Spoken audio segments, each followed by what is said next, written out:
Prepárense para un viaje que nadie osaría emprender. Su destino: el Sol. Por encima de la capa protectora de nuestra atmósfera, ustedes quedarían totalmente expuestos a las ráfagas de las radiaciones letales del Sol. Los rayos ultravioleta les abrasarían en cuestión de segundos. Luego llegaría el cáncer de piel y más tarde padecerían de cataratas en los ojos. Sus manos estarían tan calientes que podrían derretir plomo con solo tocarlo, incluso a la sombra. Sus pies quedarían completamente congelados. Nos dirigimos al abrasador corazón de nuestro sistema solar.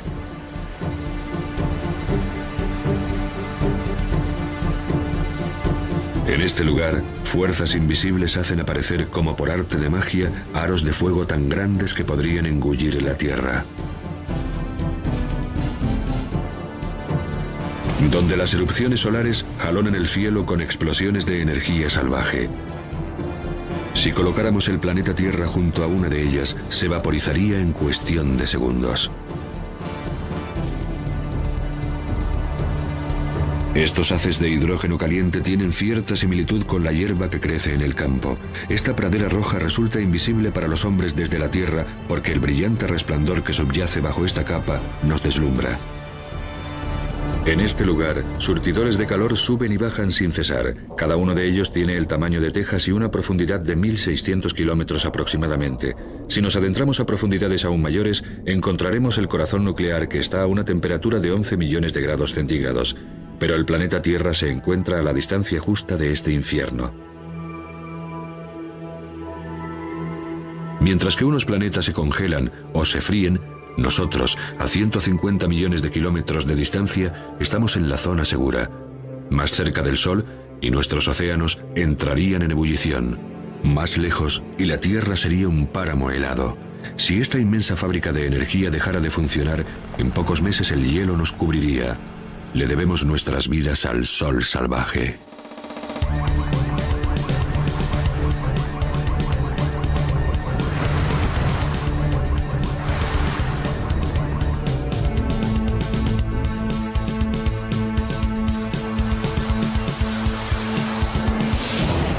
El indomable Sol. El Sol sustenta la vida sobre la Tierra. Su calor guía nuestro clima, arrebatando el agua a los mares y transportándola sobre los continentes. La lluvia y la nieve hacen de la Tierra un lugar adecuado para la vida. Pero nuestro Sol no es tan solo calor, es también luz. El milagro de las plantas es su capacidad de utilizar la luz del Sol para crecer. Durante su proceso de crecimiento dan lugar a otro milagro. A través de la fotosíntesis, las plantas convierten el agua y el dióxido de carbono en carbohidratos, que desprenden oxígeno. Al igual que las plantas, los animales también recolectan la energía del Sol. Hubo un tiempo en el que el calor del cuerpo de los animales fue luz solar. Sin ese calor, ciertas criaturas como los cocodrilos no tendrían la energía necesaria para digerir los alimentos. Una cámara de imágenes térmicas muestra estos puntos específicos. Las pequeñas jivas que presentan los caimanes en el dorso han evolucionado para poder absorber la luz del Sol. A través de la piel recogen el calor que posteriormente pasa a la corriente sanguínea. Si el estómago del reptil o cocodrilo estuviera frío, la comida se pudriría. A nosotros también nos gusta tumbarnos al sol, y cuando lo hacemos, nos llevamos con nosotros algo más que un bronceado. Nuestra piel comienza fabricando los ingredientes que componen las vitaminas que necesitamos para sobrevivir, y para ello utiliza reacciones químicas desencadenadas por la energía que hay en la luz solar. Le debemos nuestra vida a esta colosal central de energía. El combustible que utiliza es el elemento químico más sencillo del universo, el hidrógeno, ese gas más ligero que el aire que tiempo atrás elevó los dirigibles hasta el cielo. 1937. 70 toneladas de hidrógeno hicieron volar al Hindenburg sobre Nueva Jersey. Pero de repente saltó una chispa.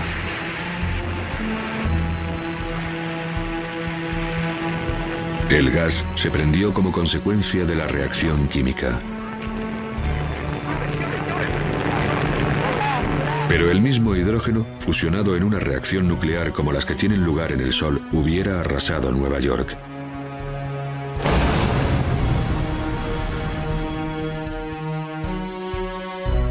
Por este motivo, es mejor contemplar el Sol desde una distancia prudencial.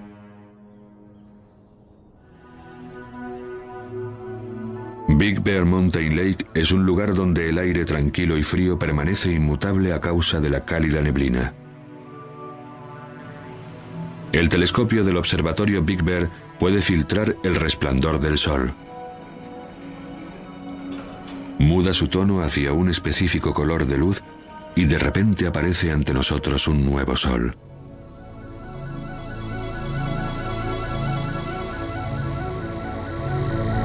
De este Sol, que ya no es un disco cegador, tan solo vemos ahora la luz que desprende el hidrógeno caliente, y entonces todas sus características aparecen ante nuestros ojos.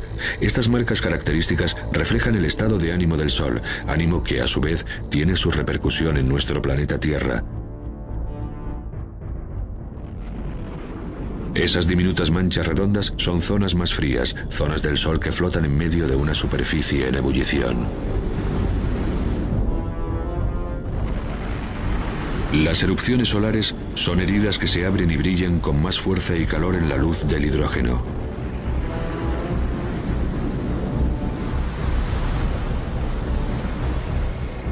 Estos puntos son algunos de los lugares más luminosos.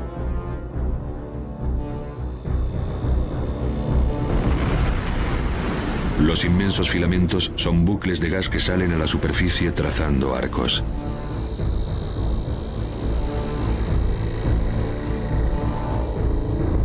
Vistos de frente son líneas oscuras que serpentean sobre la superficie del Sol. Esos mismos rasgos, vistos de lado, se denominan protuberancias. Se curvan hacia lo alto y alcanzan dimensiones capaces de envolver la Tierra. Los secretos del Sol se ven traicionados por toda la gama de radiación que esta enorme estrella envía al espacio. En la luz del Sol hay muchos más aspectos de los que reconoce el ojo humano.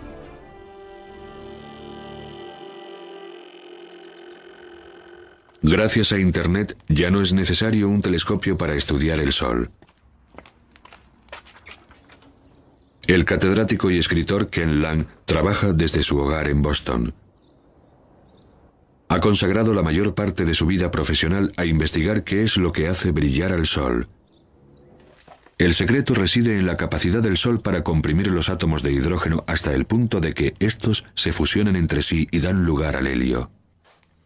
El Sol brilla gracias a la fusión nuclear, a la fusión de 4 átomos de hidrógeno en uno de helio. En primer lugar, un átomo de hidrógeno se fusiona con otro, luego con un tercero y por último con un cuarto.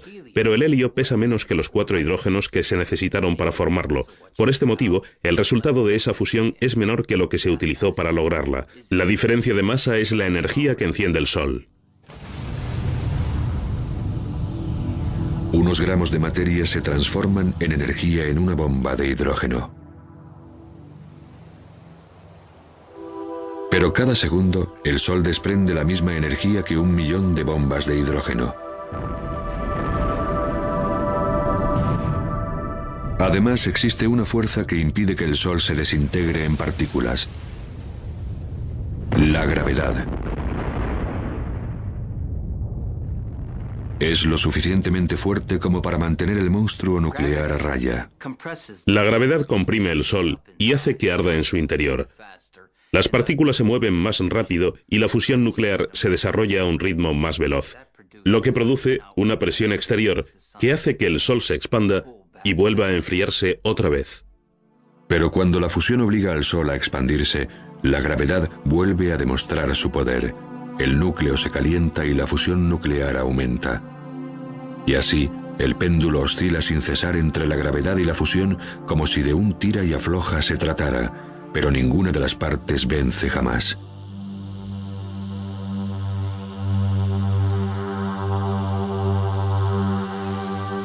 Todo comenzó hace miles de millones de años, cuando la gravedad atrajo una nube de materia cósmica.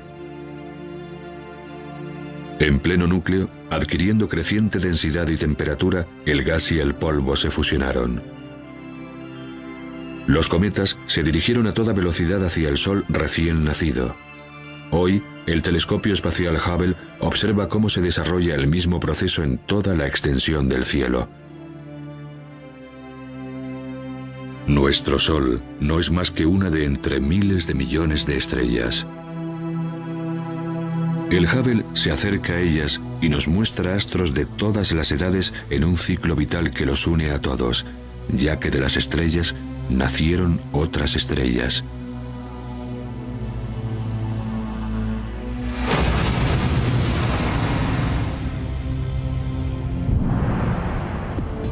Cuando una estrella de gran tamaño explota, deja todo el espacio sembrado de sus ascuas.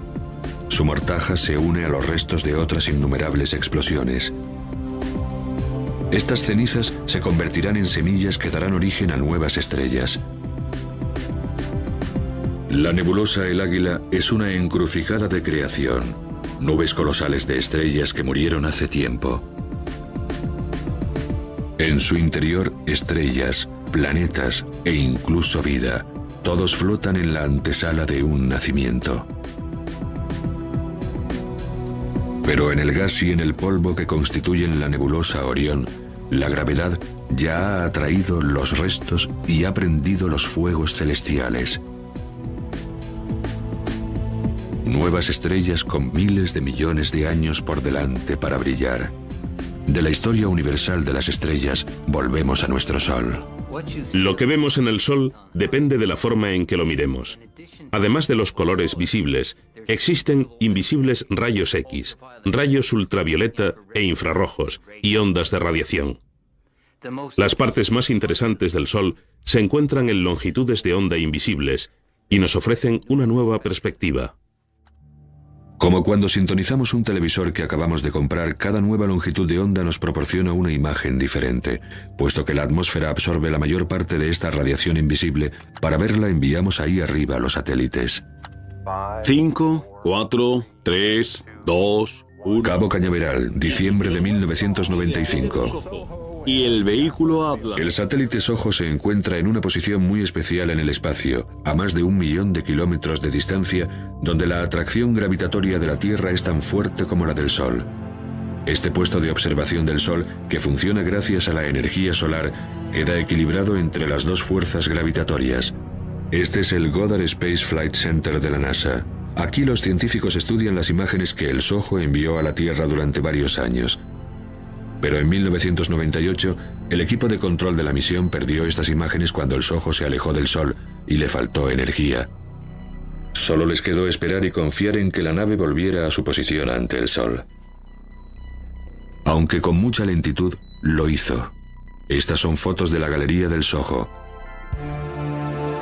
Si nuestros ojos pudieran captar la radiación ultravioleta, el Sol tendría este aspecto.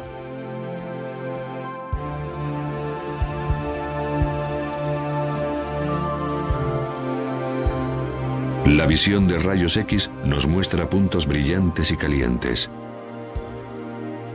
Si observamos la luz que desprende el helio, vemos una aureola de turbulencias. Aquí los gases se mueven empujados por una fuerza invisible. El magnetismo es lo que da forma al Sol.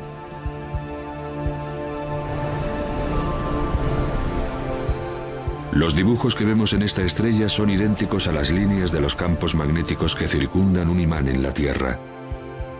El magnetismo moldea, da forma y limita todo lo que vemos en el Sol. También activa potentes explosiones y calienta la corona solar. Un magnetismo invisible regula el Sol. En el Sol, la temperatura es tan alta que sus átomos de hidrógeno explotan en pedazos. Lo que queda es el plasma, un fuego en ebullición de partículas con carga eléctrica. Y donde hay magnetismo, el plasma gira sin cesar. En este lugar nada permanece tranquilo. Este embravecido torbellino es un tornado solar de unos 1.600 kilómetros de envergadura. Y bajo la brillante superficie visible, la convección desprende inmensos surtidores de plasma desde la olla a presión que se encuentra en la parte inferior.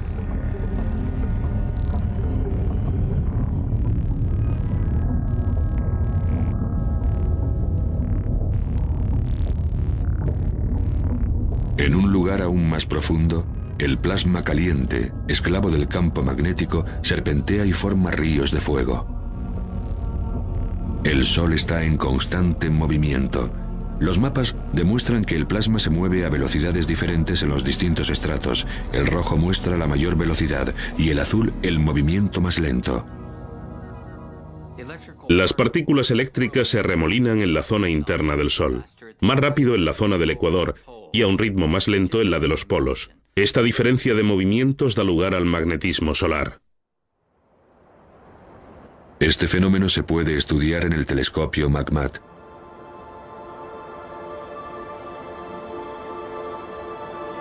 El corazón de este observatorio es una oquedad excavada en una colina con un espejo en su parte superior. Don Jennings ha venido aquí para estudiar el magnetismo solar. Aunque nunca tendrá una influencia directa sobre la Tierra, no le detendrá.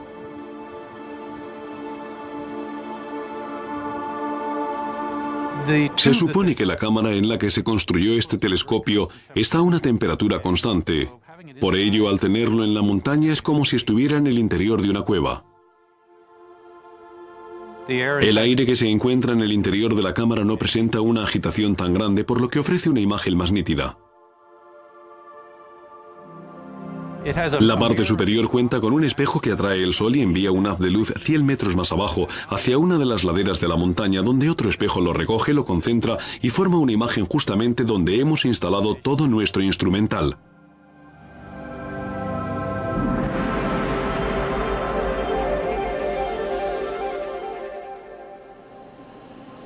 Observen esa enorme mancha solar y lo que me resulta más sorprendente es que esa mancha de ahí detrás son dos manchas al mismo tiempo. No solo una. Así, ¿y cómo tenemos previsto trasladarlas al mapa? Pondremos la señal aquí. El trabajo de Don y Pedro Sada consiste en elaborar mapas del magnetismo. Es un trabajo arduo. La orografía y las manchas solares cambian sin cesar. Las manchas solares son lugares donde el magnetismo es muy fuerte y la actividad en la superficie solar muy intensa. Queremos estudiar la estructura de los campos magnéticos en la región de las manchas solares y también ver cómo va cambiando de hora en hora o de día en día. Para estudiar el cuerpo más caliente que existe en el sistema solar, deben trasladarse al otro extremo de la temperatura.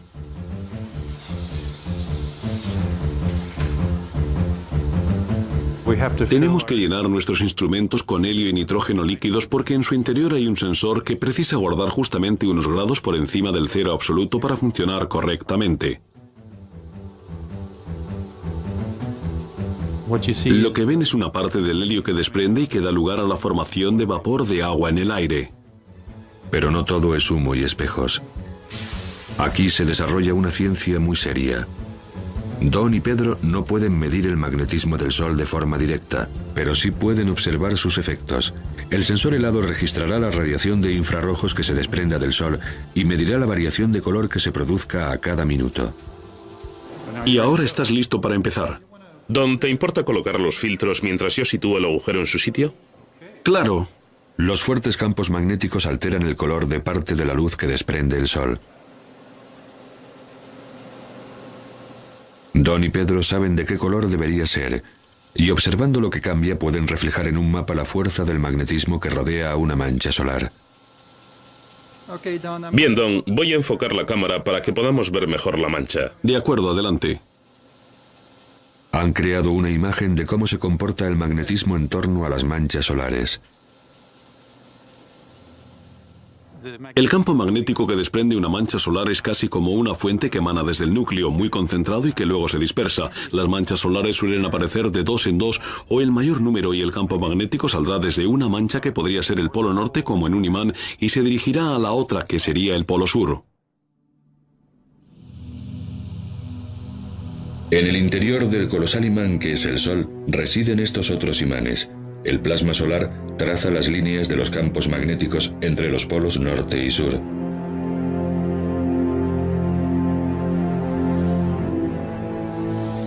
Cuando aumenta la actividad en el Sol, el magnetismo se hace más complejo. Entonces, la superficie se transforma en una alfombra de desorden magnético que provoca incluso el estallido de más manchas solares. Las manchas solares parecen más oscuras porque en ellas la temperatura es inferior a la del resto del Sol. Las manchas se forman ahí donde el magnetismo es más fuerte. El campo de fuerza invisible desvía su creciente temperatura y las enfría.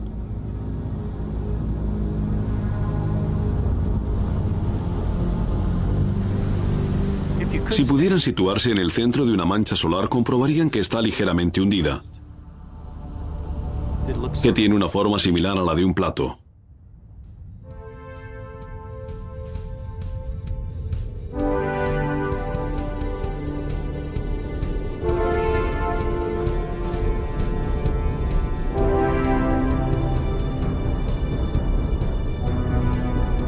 Las líneas de los campos magnéticos del Sol se proyectan hacia nuestro espacio. En ocasiones, su trayectoria aparece trazada por gases calientes que forman bucles gigantescos.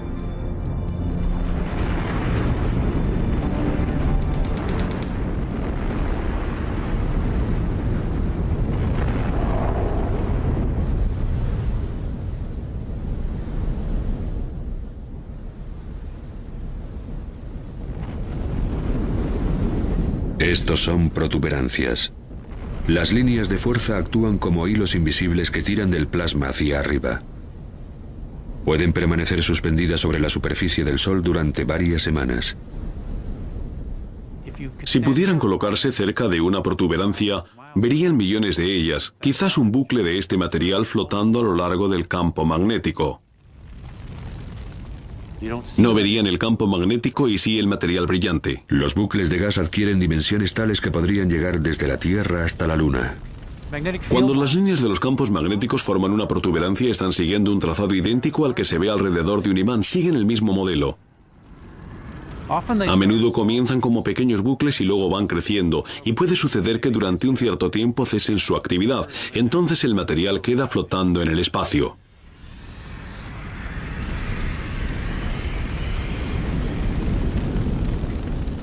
Una colosal onda solar arroja millones de toneladas de partículas.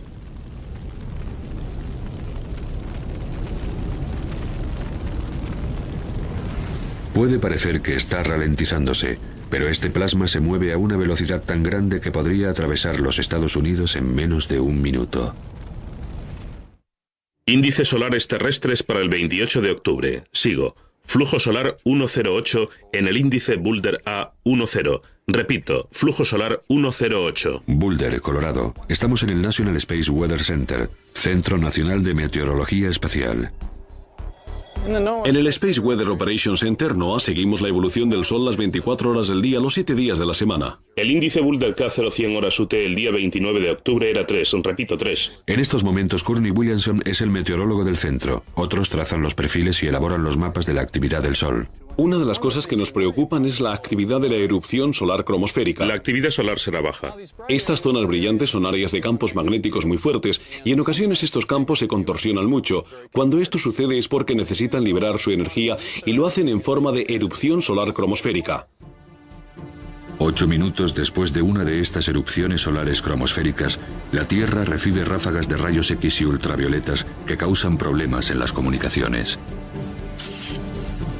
1984. Se perdieron todas las comunicaciones entre el Air Force One y el control de tierra. En ese momento, el presidente y la señora Reagan desembarcaban en China y el comandante en jefe del ejército de los Estados Unidos había permanecido desconectado durante varias horas. No se hubiera podido hacer nada para evitarlo. Incluso las comunicaciones por satélite se vieron afectadas. Durante una tormenta solar, los rayos de energía elevan a temperaturas increíbles la atmósfera exterior de la Tierra. El aire poco espeso se expande y arrastra hacia un nivel inferior a los satélites que en condiciones normales deberían orbitar a mayor altura. Pero las erupciones solares cromosféricas no son el único resultado. Las protuberancias pueden aparecer como brillantes bucles en el borde solar. Pero si las miramos de frente, adquieren el aspecto de finas vetas negras. Entonces reciben un nombre distinto: filamentos. Esas líneas oscuras se denominan filamentos. Se encuentran en una zona muy elevada de la atmósfera solar y en ocasiones proceden de erupciones solares. Cuando surgen se trasladan gracias al viento solar y se propagan hacia la Tierra. El viento solar es una corriente cargada de partículas procedentes del Sol.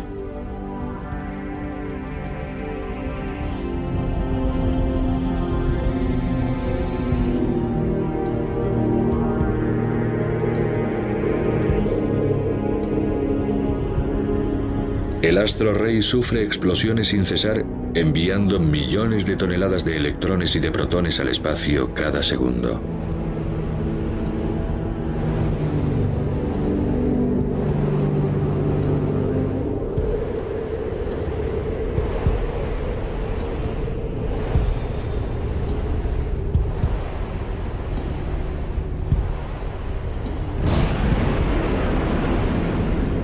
La primera pista de la existencia de este viento nos la proporcionaron hace décadas los cometas.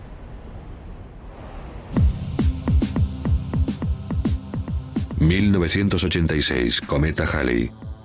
Debido al calor del Sol, sus hielos y su polvo cósmico entraron en ebullición. 10 años después, al cometa Hale-Bopp se le detectaron dos colas.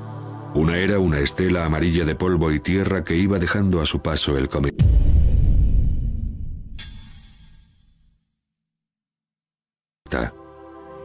La otra, de un tono azul eléctrico, un gas resplandeciente cargado de partículas, y al igual que una manga que mide la intensidad del viento, flotaba en dirección del viento solar. Su cola siempre apunta al lugar más distanciado del Sol.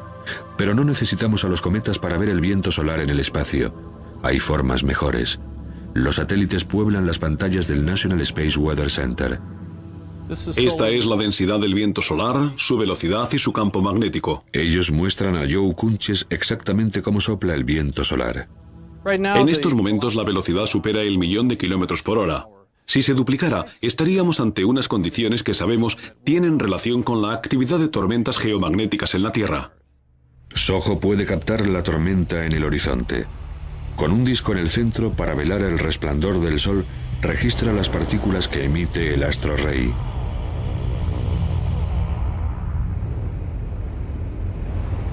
Cuando impactan en el sensor de la cámara y brillan.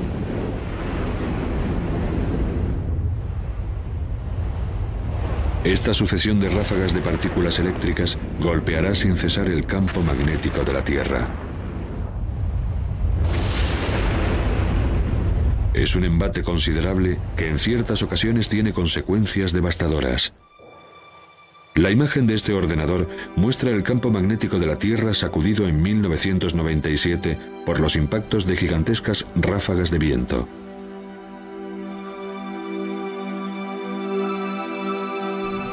El campo, por lo general tranquilo, que en las imágenes aparece de color gris, sufre violentas sacudidas a medida que las oleadas de partículas lo golpean. Estas ráfagas podrían acabar con nuestros sistemas de suministro eléctrico. El salvajemente cambiante campo magnético actúa como una dinamo y genera electricidad adicional en los cables. Pueden ocurrir dos cosas, que los circuitos se activen o que se caigan. Quebec, 1989. Esta mañana en Quebec, 6 millones de personas despertaron incrédulas envueltas en la oscuridad. Los empleados de Hydro-Québec no están seguros, pero opinan que el sol fue el causante del apagón.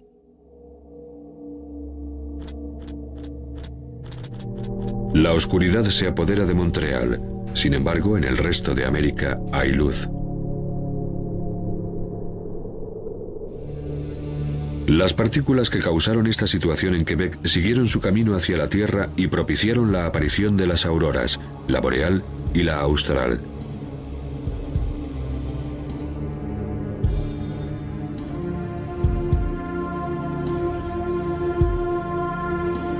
Los electrones caen en cascada a toda velocidad hasta las líneas del campo magnético de la Tierra. Al igual que sucede con la electricidad, que hace que el gas que hay en un tubo de neón brille, al colisionar con el oxígeno de nuestra atmósfera, los electrones emiten un resplandor.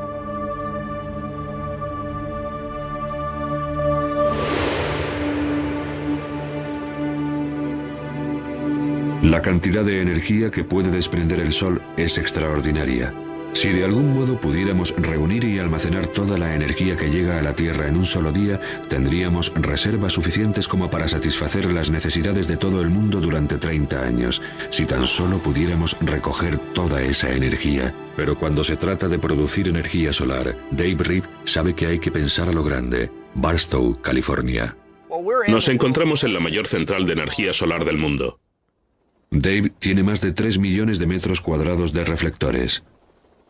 Como media, aquí producimos energía suficiente como para abastecer a unos 50.000 hogares.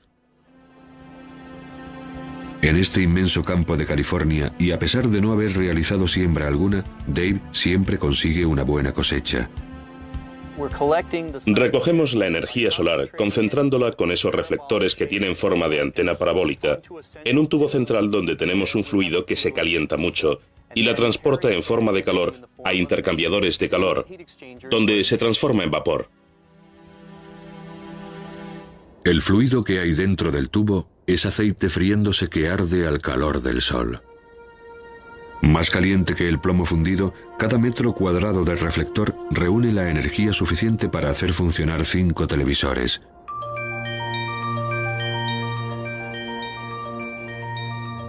Y de la luz solar pasamos a la luz eléctrica. Pero a pesar de haber conseguido coordinar 500.000 de reflectores para perseguir al sol por todo el cielo, a Dave aún se le escapan algunos de sus rayos.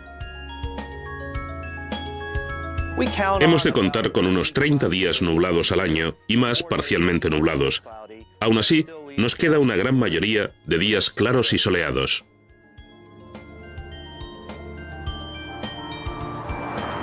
La energía solar nunca podrá producir toda nuestra electricidad.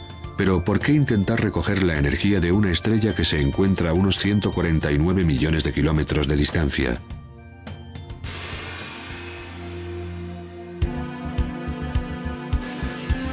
Algunas personas prefieren una un poco más cercana. General Atomics, San Diego, bienvenidos a la fábrica de estrellas. Aquí es donde los hombres se atreven a fusionar átomos.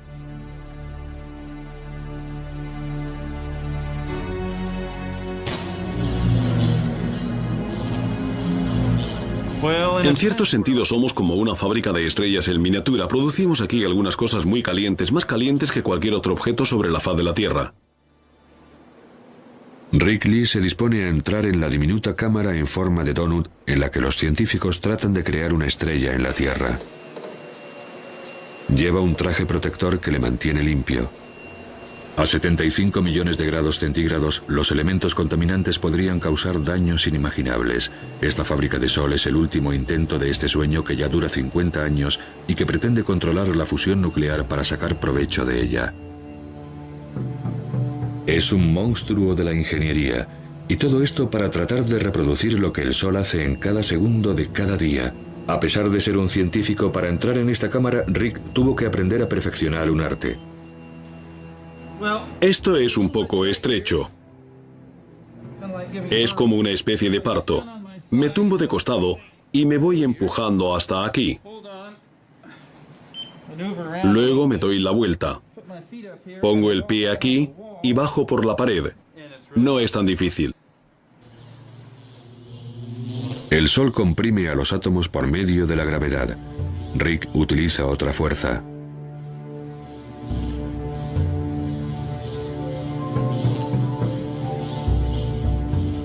Vamos a utilizar unos campos magnéticos muy fuertes para comprimir estas partículas durante el tiempo suficiente como para que se fusionen, como si de una botella magnética se tratara. En primer lugar, introducen una pequeña cantidad de gas en el interior del anillo. Luego utilizan electricidad para extraerle los electrones y transformar así el gas en plasma cargado eléctricamente. Así puede moverse por el magnetismo. Ocupará más o menos este espacio. Luego activaremos los electroimanes del exterior que darán lugar a campos magnéticos para comprimir el calor. El plasma situado debajo hasta este tamaño y cuya parte más caliente, la más densa, podrá alcanzar aproximadamente el tamaño de mi cabeza. Pero contener el plasma con magnetismo ha sido comparado con sujetar gelatina con gomas elásticas. En estos momentos tan solo pueden mantener la fusión durante unos segundos. La creación de un sol en la Tierra es un proyecto increíblemente atractivo. El hidrógeno pesado que se utiliza en la fabricación de combustibles sería mucho más barato. Es una variedad de hidrógeno que se encuentra de forma natural en el agua de mar. Si consiguiéramos controlar la fusión, podríamos disponer de una fuente de energía económica para futuras generaciones. Eclipse en el Caribe, una coincidencia cósmica. La Luna tiene el tamaño perfecto y la distancia apropiada para ocultar el brillante disco solar. Tan solo cuando el Sol esté eclipsado por completo podremos quitarnos estas gafas especiales sin temor a sufrir daños. Entonces podremos ver la secreta capa exterior del Sol, la corona. A pesar de que ya se han oscurecido 3/4 partes del Sol, aún sigue habiendo mucha luz. La oscuridad se apodera de Curazao en pleno día.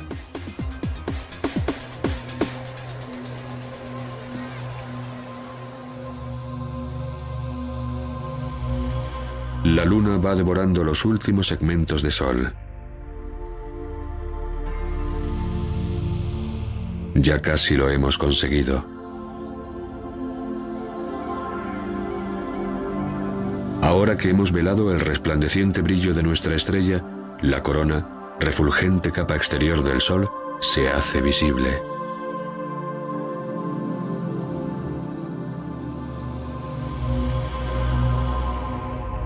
Sobre el Sol aparece una mota de luz. En torno a las 7 comienza a perfilarse otra. Son Júpiter y Venus. A pesar de que la Tierra está sumida en la oscuridad, estos dos planetas, que se encuentran a millones de kilómetros de distancia, se hallan en estos momentos en la zona soleada del Sistema Solar. Abajo en la Tierra, a las 2 de la tarde, la oscuridad es tal que parece de noche. Estas son imágenes de otro eclipse. No todos los campos magnéticos son bucles cerrados. Algunos se abren hacia el exterior, y la corona los sigue, ofreciendo así el aspecto de unas serpentinas. Las líneas del campo se proyectan hacia el espacio, y a veces es posible observar una protuberancia. En el lado derecho, una espiral de gas asoma por el borde de la luna. Un bucle rosa que solo se puede percibir a simple vista durante un eclipse.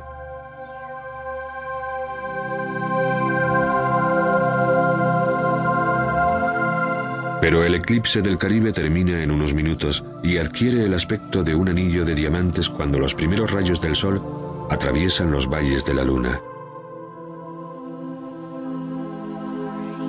A los científicos les gustaría contemplar la corona solar todos los días, pero los eclipses no son fenómenos comunes y resulta difícil seguirlos, por lo que se conforman con lo que tienen.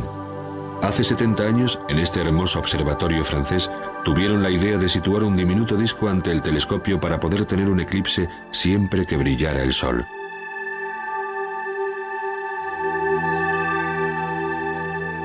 Así ven lo que ocurre en torno a los bordes del Sol.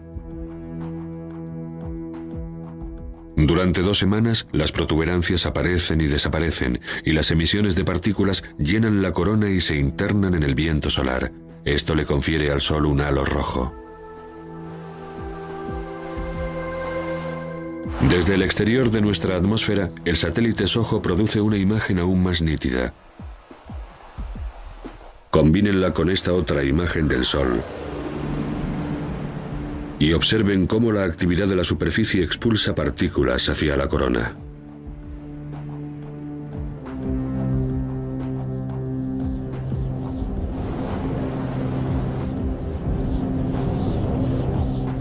Pero la radiación y los vientos no son las únicas cosas que proceden del Sol. Del núcleo solar salen a borbotones unas diminutas partículas, los neutrinos. Consecuencia de la fusión, funcionan como el tubo de escape de un automóvil que puede decirnos cómo se comporta el motor nuclear. Sudbury, Ontario. Este es el Solar Neutrino Observatory, Observatorio Solar de Neutrinos. Durante 3 años excavaron una inmensa caverna situada a más de 1,5 kilómetros de profundidad que contaba con 10 pisos de altura. El corazón del detector, donde confían capturar algunos neutrinos, es un gigantesco tanque de agua.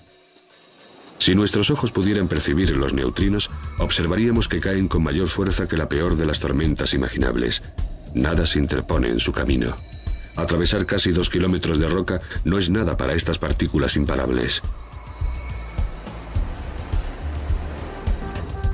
Para realizar este experimento se necesita una cantidad de agua pesada valorada en 54.000 millones de pesetas. Como no pueden permitirse ese desembolso, la han pedido prestada.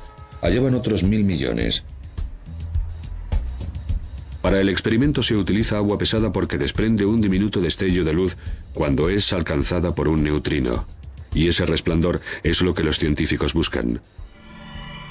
Reacciones nucleares diferentes dan lugar a distintos tipos de neutrinos. El tipo de neutrino y su número son sólidos indicadores que nos informan con precisión de las reacciones que están teniendo lugar. Ningún otro experimento puede decirnos tanto del núcleo del Sol. Cada segundo pasan por la punta de mi dedo unos 100 billones de neutrinos, y sin embargo, con 1000 toneladas de agua pesada, el mejor medio para registrar los neutrinos en nuestro detector, tan solo una vez cada hora, un neutrino se detiene y produce una pequeña explosión de luz que nosotros podemos observar. Si nos colocamos, como es nuestro caso, a 2070 metros bajo tierra, tenemos una gran profundidad de roca para proteger a nuestro detector de los rayos cósmicos. De lo contrario, si nuestro detector estuviera en la superficie terrestre, brillaría como la aurora boreal. El cazador de neutrinos Duncan Hepburn se dirige a trabajar a un observatorio solar donde jamás brilla el Sol.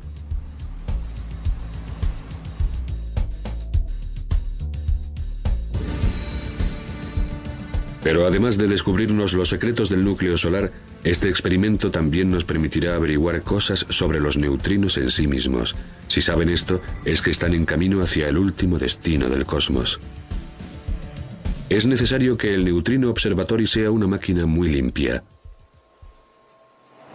Todo en el mundo es radiactivo en cierto grado, aunque a un nivel muy bajo. Y nuestra única defensa es mantener el lugar extremadamente limpio para que no haya polvo en el detector. Este laboratorio subterráneo está más limpio que un quirófano. Duncan tiene que lavarse a fondo. Todo el que entra se da una ducha. El mecanismo para detectar un neutrino es el siguiente: procede del Sol, lo atraviesa la Tierra y entra en nuestra agua pesada. El agua pesada. Sus átomos de hidrógeno tienen un neutrón más, y precisamente ese neutrón es el objetivo. Si un neutrino impacta con él, del choque se desprenderá una partícula dotada de alta velocidad. Piensen en un juego de billar en el que de repente una bola se moviera muy rápido. Esto produce una especie de estela en forma de cono de luz azul. Entonces tenemos 10.000 sensores de luz alrededor del agua pesada, especialmente preparados para captar la luz azul y medirla.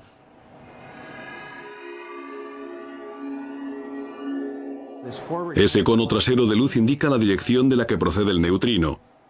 Se trata de una señal muy valiosa porque siempre podemos compararla con la posición que creemos que ocupa el Sol en el cielo en esos momentos.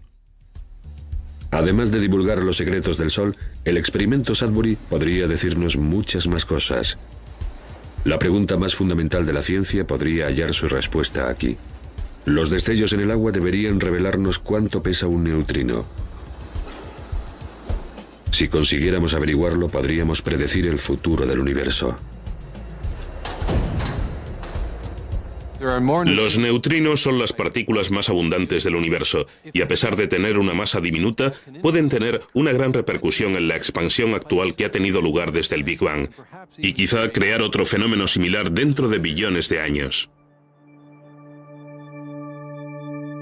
Pero sea cual sea el final que le espera al universo, la muerte de nuestro Sol tendrá lugar mucho antes.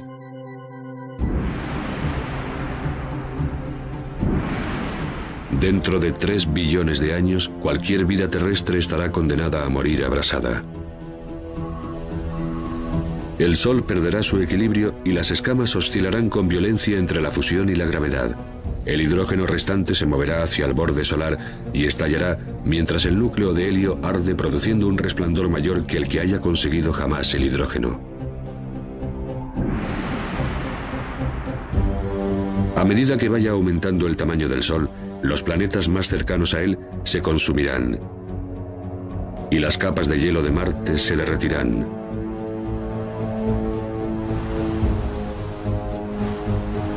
Este Sol, de mayor tamaño pero menos pesado, dejará de ejercer su atracción sobre los planetas, que se irán alejando del astro rey.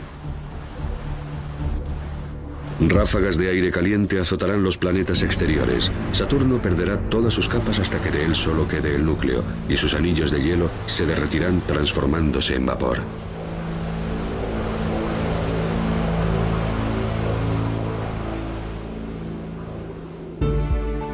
Júpiter, que una vez fuera un planeta colosal, sufrirá una lección de humildad y se verá eclipsado por su luna, Europa, en la que la lámina de hielo se ha derretido y donde los océanos comienzan a crecer. Este sistema solar será irreconocible. el Sol se irá devorando a sí mismo hasta quedar reducido a una pequeña mancha blanca y se alimentará de las cenizas básicas de su previa fusión. En esta fase final, arrojará inmensas oleadas de polvo y su mortaja se extenderá sobre los planetas que antes giraron a su alrededor. La arena del reloj se ha terminado para este sistema solar. El Sol, que en un tiempo alimentó y dio la vida a sus hijos, ahora los consume y arroja sus cenizas al viento cósmico, donde se reunirán para formar nubes de las que podrían surgir nuevas estrellas, nuevos planetas y quizás nueva vida.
En Quebec siguieron su camino hacia la Tierra y propiciaron la aparición de las auroras, la boreal y la austral.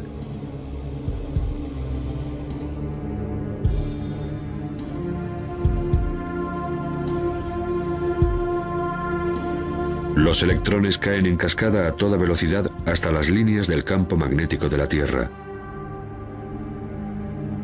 Al igual que sucede con la electricidad, que hace que el gas que hay en un tubo de neón brille, al colisionar con el oxígeno de nuestra atmósfera, los electrones emiten un resplandor.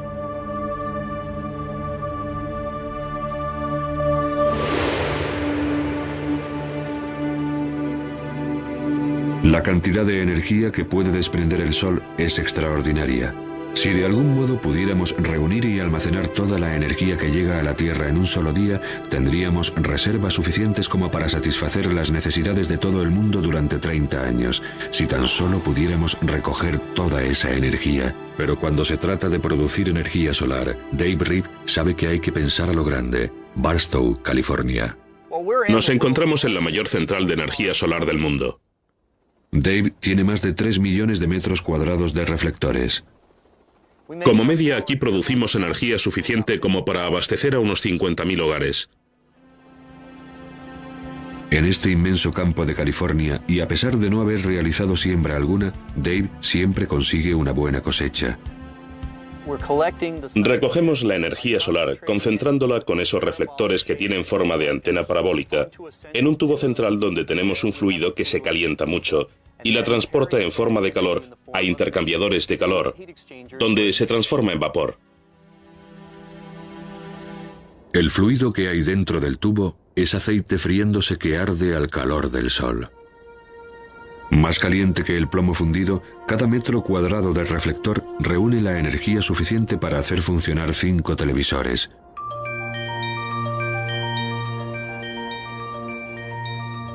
Y de la luz solar pasamos a la luz eléctrica. Pero a pesar de haber conseguido coordinar 500.000 de reflectores para perseguir al Sol por todo el cielo, a Dave aún se le escapan algunos de sus rayos. Hemos de contar con unos 30 días nublados al año y más parcialmente nublados. Aún así, nos queda una gran mayoría de días claros y soleados.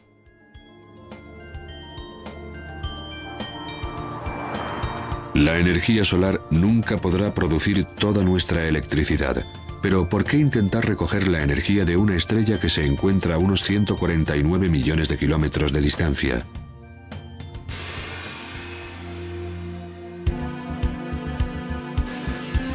Algunas personas... 1986, cometa Halley. Debido al calor del Sol, sus hielos y su polvo cósmico entraron en ebullición. 10 años después, al cometa Hale-Bopp se le detectaron 2 colas. Una era una estela amarilla de polvo y tierra que iba dejando a su paso el cometa.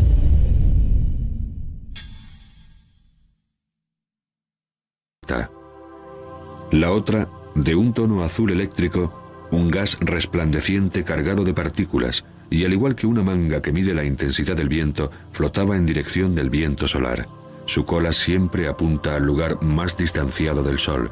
Pero no necesitamos a los cometas para ver el viento solar en el espacio. Hay formas mejores. Los satélites pueblan las pantallas del National Space Weather Center. Esta es la densidad del viento solar, su velocidad y su campo magnético. Ellos muestran a Joe Kunches exactamente cómo sopla el viento solar. En estos momentos la velocidad supera el 1.000.000 de kilómetros por hora. Si se duplicara, estaríamos ante unas condiciones que sabemos tienen relación con la actividad de tormentas geomagnéticas en la Tierra. SOHO puede captar la tormenta en el horizonte. Con un disco en el centro para velar el resplandor del Sol, registra las partículas que emite el astro rey.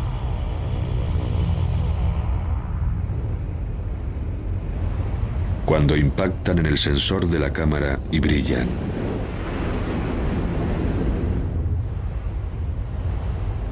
Esta sucesión de ráfagas de partículas eléctricas golpeará sin cesar el campo magnético de la Tierra. Es un embate considerable que en ciertas ocasiones tiene consecuencias devastadoras. La imagen de este ordenador muestra el campo magnético de la Tierra sacudido en 1997 por los impactos de gigantescas ráfagas de viento.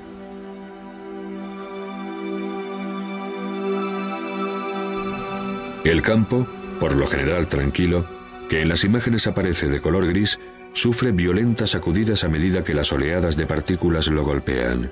Estas ráfagas podrían acabar con nuestros sistemas de suministro eléctrico. El salvajemente cambiante campo magnético actúa como una dinamo y genera electricidad adicional en los cables. Pueden ocurrir dos cosas: que los circuitos se activen o que se caigan. Quebec, 1989. Esta mañana en Quebec, 6 millones de personas despertaron incrédulas envueltas en la oscuridad. Los empleados de Hydro-Québec no están seguros, pero opinan que el sol fue el causante del apagón.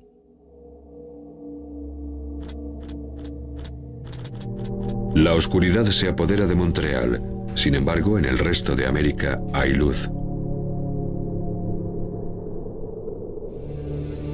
Las partículas que causaron esta situación en Quebec siguieron su camino hacia la... Mientras que unos planetas se congelan o se fríen, nosotros, a 150 millones de kilómetros de distancia, estamos en la zona segura. Más cerca del Sol, y nuestros océanos entrarían en ebullición. Más lejos, y la Tierra sería un páramo helado. Si esta inmensa fábrica de energía dejara de funcionar, en pocos meses el hielo nos cubriría. Le debemos nuestras vidas al Sol salvaje.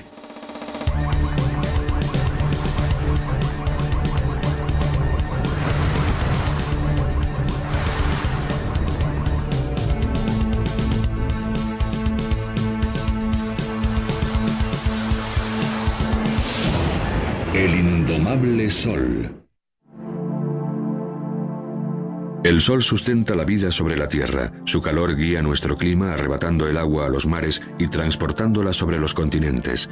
La lluvia y la nieve hacen de la Tierra un lugar adecuado para la vida. Pero nuestro Sol no es tan solo calor, es también luz.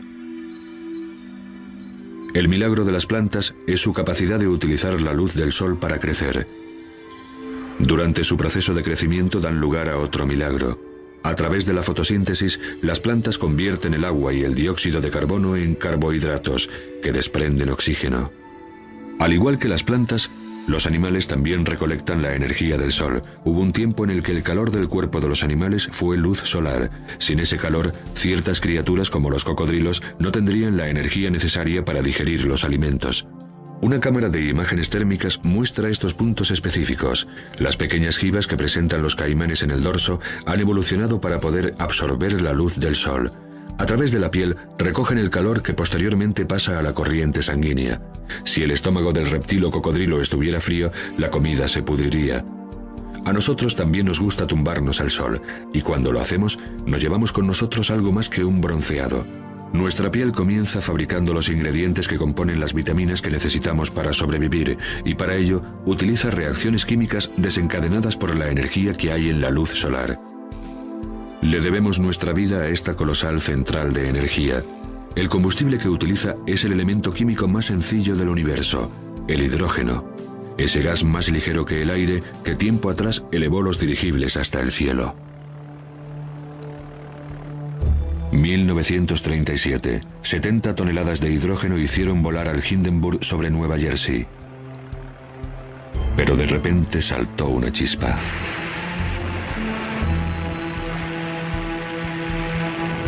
El gas se prendió como consecuencia de la reacción química.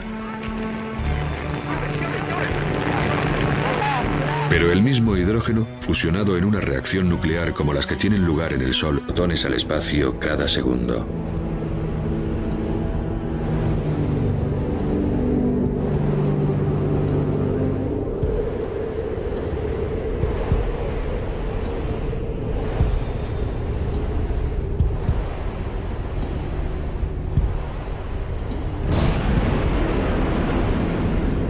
La primera pista de la existencia de este viento nos la proporcionaron hace décadas los cometas.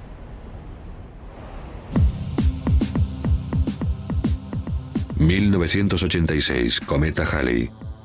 Debido al calor del Sol, sus hielos y su polvo cósmico entraron en ebullición. 10 años después, al cometa Hale-Bopp se le detectaron dos colas. Una era una estela amarilla de polvo y tierra que iba dejando a su paso el cometa.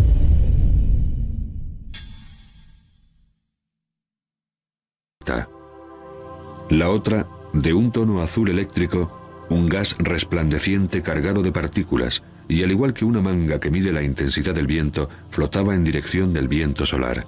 Su cola siempre apunta al lugar más distanciado del Sol. Pero no necesitamos a los cometas para ver el viento solar en el espacio. Hay formas mejores. Los satélites pueblan las pantallas del National Space Weather Center. Esta es la densidad del viento solar, su velocidad y su campo magnético. Ellos muestran a Joe Kunches exactamente cómo sopla el viento solar. En estos momentos la velocidad supera el 1.000.000 de kilómetros por hora. Si se duplicara, estaríamos ante unas condiciones que sabemos tienen relación con la actividad de tormentas geomagnéticas en la Tierra. SOHO puede captar la tormenta en el horizonte.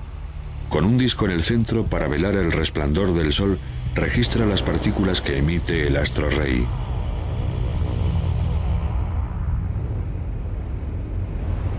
Cuando impactan en el sensor de la cámara y brillan.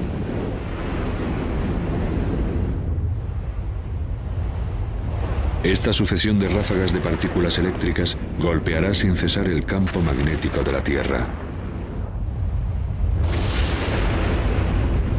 Es un embate considerable que en ciertas ocasiones tiene consecuencias devastadoras. La imagen de este ordenador muestra el campo magnético de la Tierra sacudido en 1997 por los impactos de gigantescas ráfagas de viento.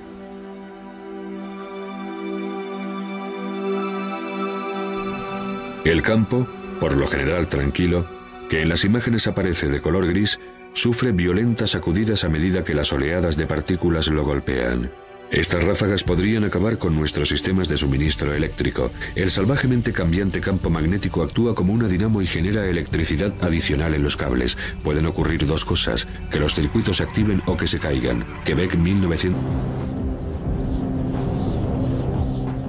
Pero la radiación y los vientos no son las únicas cosas que proceden del Sol.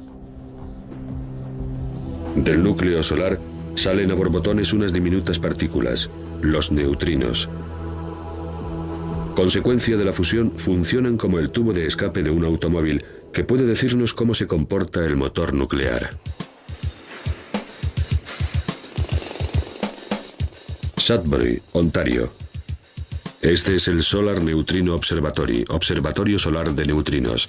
Durante 3 años excavaron una inmensa caverna situada a más de 1,5 kilómetros de profundidad que contaba con 10 pisos de altura. El corazón del detector, donde confían capturar algunos neutrinos, es un gigantesco tanque de agua. Si nuestros ojos pudieran percibir los neutrinos, observaríamos que caen con mayor fuerza que la peor de las tormentas imaginables. Nada se interpone en su camino. Atravesar casi 2 kilómetros de roca no es nada para estas partículas imparables. Para realizar este experimento se necesita una cantidad de agua pesada valorada en 54.000 millones de pesetas. Como no pueden permitirse ese desembolso, la han pedido prestada. Allá van otros 1.000 millones. Para el experimento se utiliza agua pesada porque desprende un diminuto destello de luz cuando es alcanzada por un neutrino. Y ese resplandor es lo que los científicos buscan. Reacciones nucleares diferentes dan lugar a distintos tipos de neutrinos. El tipo de neutrino y su número son sólidos indicadores que nos informan con precisión de las reacciones que están teniendo lugar. Ningún otro experimento puede decirnos tanto del núcleo del Sol. Cada segundo pasan por la punta de mi dedo unos 100 billones de neutrinos. Y sin embargo, con 1000 toneladas de agua pesada, el mejor medio para registrar los neutrinos en nuestro detector, tan solo una vez cada hora, un neutrino se detiene y produce una pequeña explosión de luz que nosotros podemos observar. Si nos colocamos, como es nuestro caso, a 2070 metros bajo tierra, tenemos una gran profundidad de roca para proteger a nuestro detector de los rayos cósmicos. De lo contrario, si nuestro detector estuviera en la superficie terrestre, brillaría como la aurora boreal. El cazador de neutrinos Duncan Hepburn se dirige a trabajar a un observatorio solar donde jamás brilla el Sol.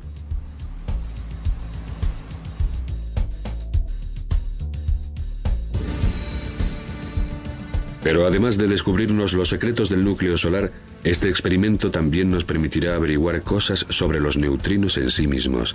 Si saben esto, es que están en camino hacia el último destino del cosmos. Es necesario que el Neutrino Observatory sea una máquina muy limpia. Todo en el mundo es radiactivo en cierto grado, aunque aún En torno a las manchas solares. el campo magnético que desprende una mancha solar es casi como una fuente que emana desde el núcleo, muy concentrado y que luego se dispersa. Las manchas solares suelen aparecer de dos en dos o el mayor número y el campo magnético saldrá desde una mancha que podría ser el polo norte como en un imán y se dirigirá a la otra que sería el polo sur. En el interior del colosal imán que es el Sol residen estos otros imanes. El plasma solar traza las líneas de los campos magnéticos entre los polos norte y sur.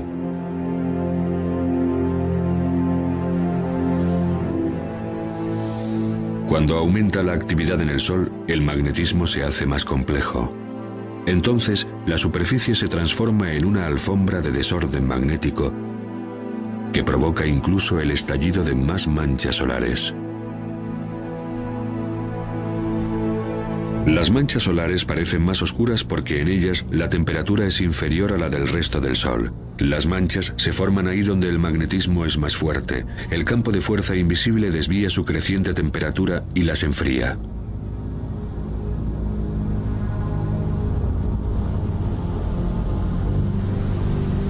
Si pudieran situarse en el centro de una mancha solar, comprobarían que está ligeramente hundida,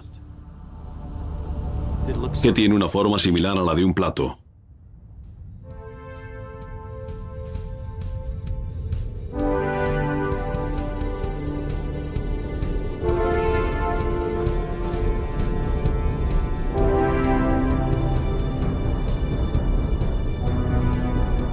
Las líneas de los campos magnéticos del Sol se proyectan hacia nuestro espacio.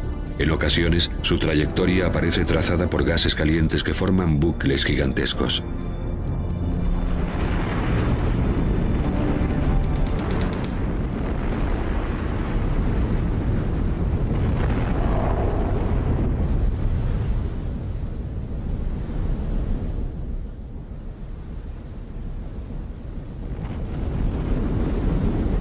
Estos son protuberancias. Las líneas de fuerza actúan como hilos invisibles que tiran del plasma hacia arriba. Pueden permanecer suspendidas sobre la superficie del Sol durante varias semanas.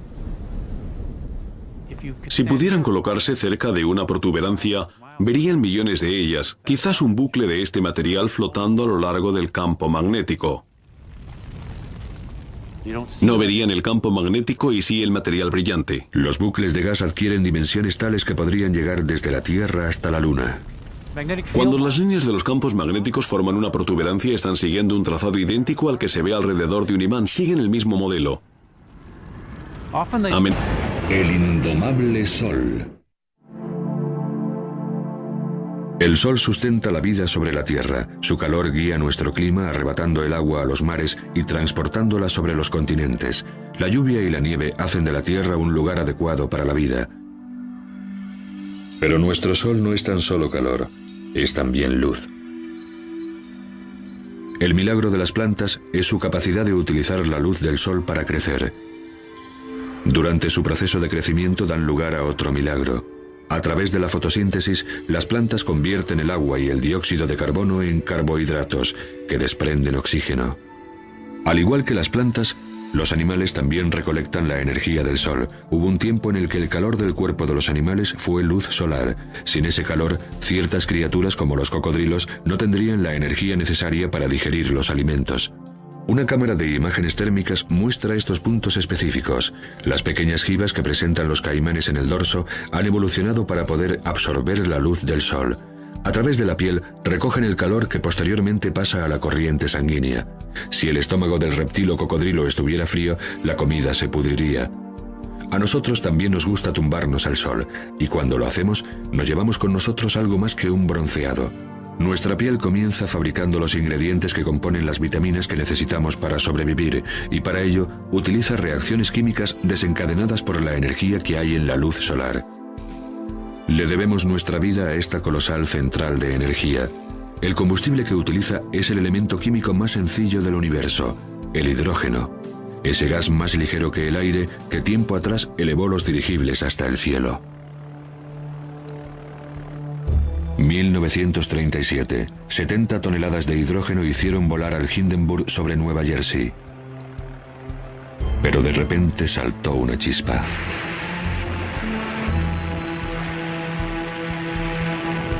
El gas se prendió como consecuencia de la reacción química. Pero el mismo hidrógeno, fusionado en una reacción nuclear como las que tienen lugar en el Sol, hubiera arrasado Nueva York.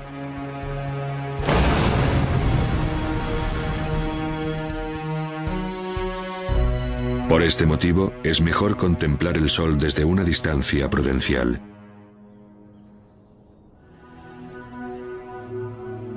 Big Bear Mountain Lake es un lugar donde el aire tranquilo y frío permanece inmutable a causa de la cálida neblina. El telescopio del observatorio Big Bear puede filtrar el resplandor del Sol. Muda su tono hacia un específico color de luz y de repente aparece ante nosotros un nuevo Sol. Arriba los satélites.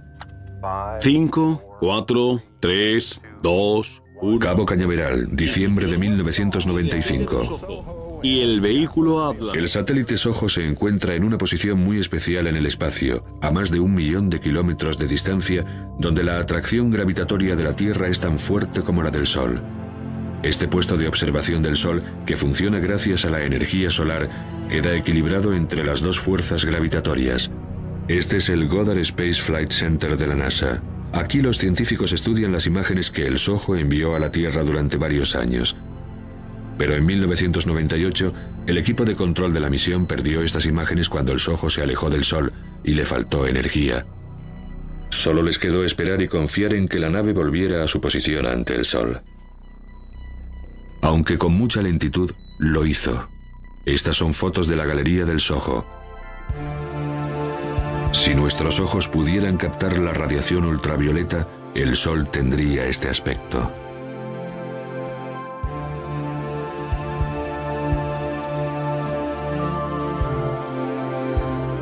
La visión de rayos X nos muestra puntos brillantes y calientes. Si observamos la luz que desprende el helio, vemos una aureola de turbulencias. Aquí los gases se mueven empujados por una fuerza invisible. El magnetismo es lo que da forma al Sol.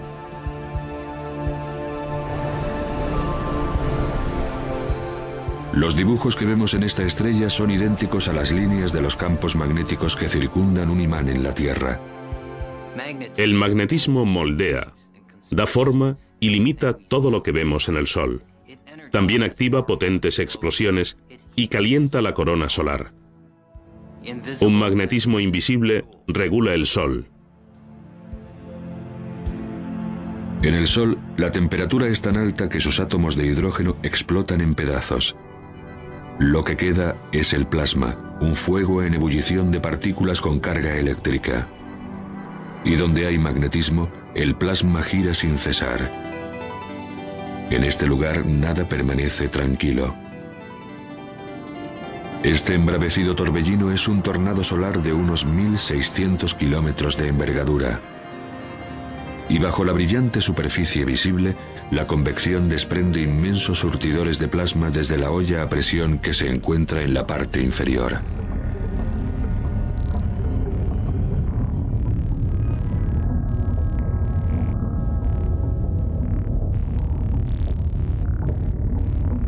En un lugar aún más profundo, el plasma caliente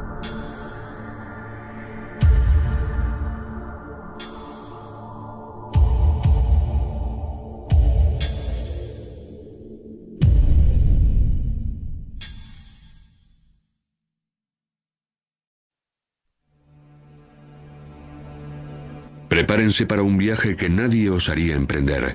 Su destino, el Sol. Por encima de la capa protectora de nuestra atmósfera, ustedes quedarían totalmente expuestos a las ráfagas de las radiaciones letales del Sol. Los rayos ultravioleta les abrasarían en cuestión de segundos. Luego llegaría el cáncer de piel y más tarde padecerían de cataratas en los ojos.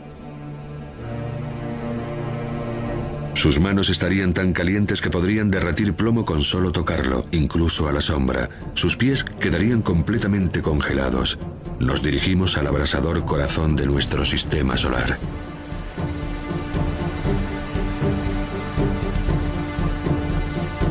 En este lugar, fuerzas invisibles hacen aparecer como por arte de magia aros de fuego tan grandes que podrían engullir la Tierra.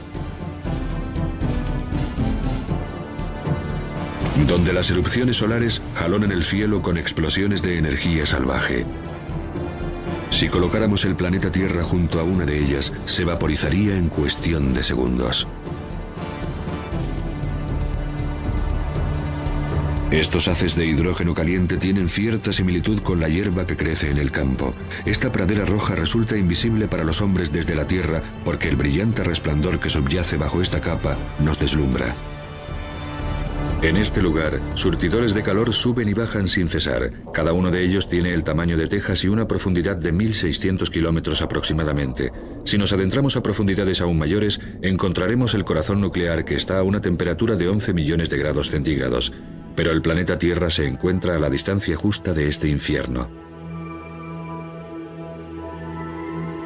Mientras que unos planetas se congelan o se fríen, nosotros, a 150 millones de kilómetros de distancia, estamos en la zona segura, más cerca del Sol, y nuestros océanos entrarían en ebullición.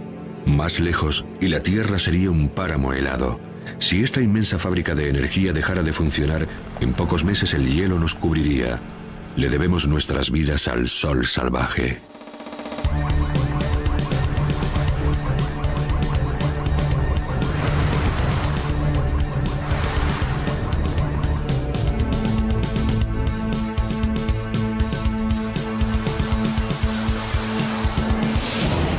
El indomable Sol. El Sol sustenta la vida sobre la Tierra. Su calor guía nuestro clima. Esa fusión es menor que lo que se utilizó para lograrla. La diferencia de masa es la energía que enciende el Sol. Unos gramos de materia se transforman en energía en una bomba de hidrógeno. Pero cada segundo, el Sol desprende la misma energía que 1 millón de bombas de hidrógeno. Además, existe una fuerza que impide que el Sol se desintegre en partículas. La gravedad. Es lo suficientemente fuerte como para mantener el monstruo nuclear a raya. La gravedad comprime el Sol y hace que arda en su interior. Las partículas se mueven más rápido y la fusión nuclear se desarrolla a un ritmo más veloz, lo que produce una presión exterior que hace que el Sol se expanda y vuelva a enfriarse otra vez. Pero cuando la fusión obliga al Sol a expandirse, la gravedad vuelve a demostrar su poder. el núcleo se calienta y la fusión nuclear aumenta. Y así, el péndulo oscila sin cesar entre la gravedad y la fusión como si de un tira y afloja se tratara, pero ninguna de las partes vence jamás.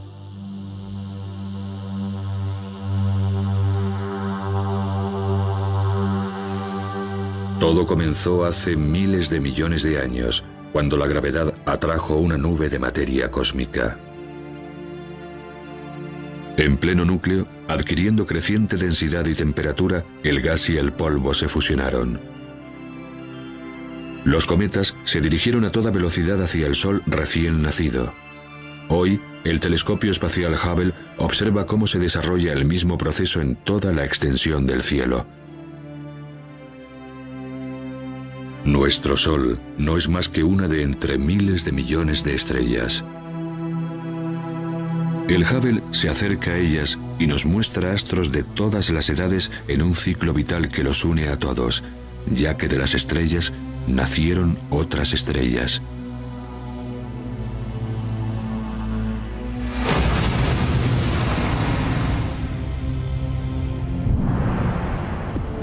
Cuando una estrella de gran tamaño explota, deja todo el espacio sembrado de sus ascuas.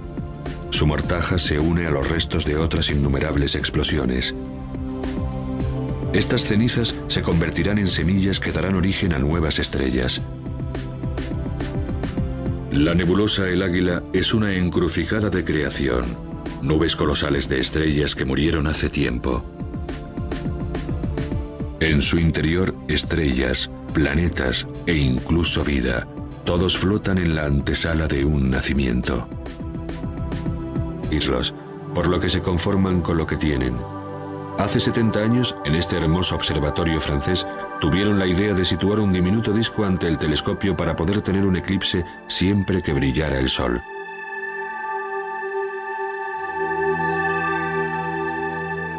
Así ven lo que ocurre en torno a los bordes del Sol. Durante 2 semanas, las protuberancias aparecen y desaparecen, y las emisiones de partículas llenan la corona y se internan en el viento solar. Esto le confiere al Sol un halo rojo.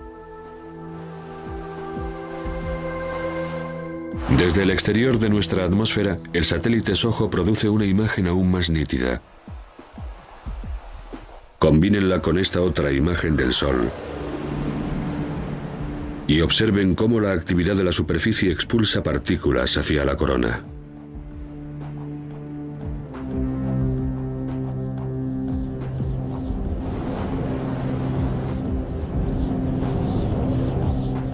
Pero la radiación y los vientos no son las únicas cosas que proceden del Sol. Del núcleo solar salen a borbotones unas diminutas partículas, los neutrinos. Consecuencia de la fusión, funcionan como el tubo de escape de un automóvil que puede decirnos cómo se comporta el motor nuclear. Sudbury, Ontario.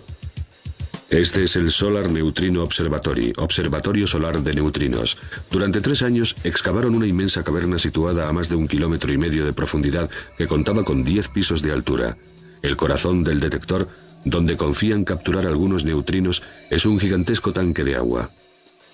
Si nuestros ojos pudieran percibir los neutrinos, observaríamos que caen con mayor fuerza que la peor de las tormentas imaginables. Nada se interpone en su camino. Atravesar casi 2 kilómetros de roca no es nada para estas partículas imparables. Para realizar este experimento se necesita una cantidad de agua pesada valorada en 54.000 millones de pesetas. Como no pueden permitirse ese desembolso, la han pedido prestada. Allá van otros 1.000 millones. Para el experimento se utiliza agua pesada porque desprende un diminuto destello de luz cuando es alcanzada por un neutrino. Y ese resplandor es lo que los científicos buscan. Reacciones nucleares diferentes dan lugar a distintos tipos de neutrinos. El tipo de neutrino y su número son sólidos indicadores que nos informan con precisión de las reacciones que están teniendo lugar. Ningún otro experimento puede decirnos tanto del núcleo del Sol. Cada segundo pasan por la punta de mi dedo unos 100 billones de neutrinos, y sin embargo, con 1000 toneladas de agua pesada, el mejor medio para registrar los neutrinos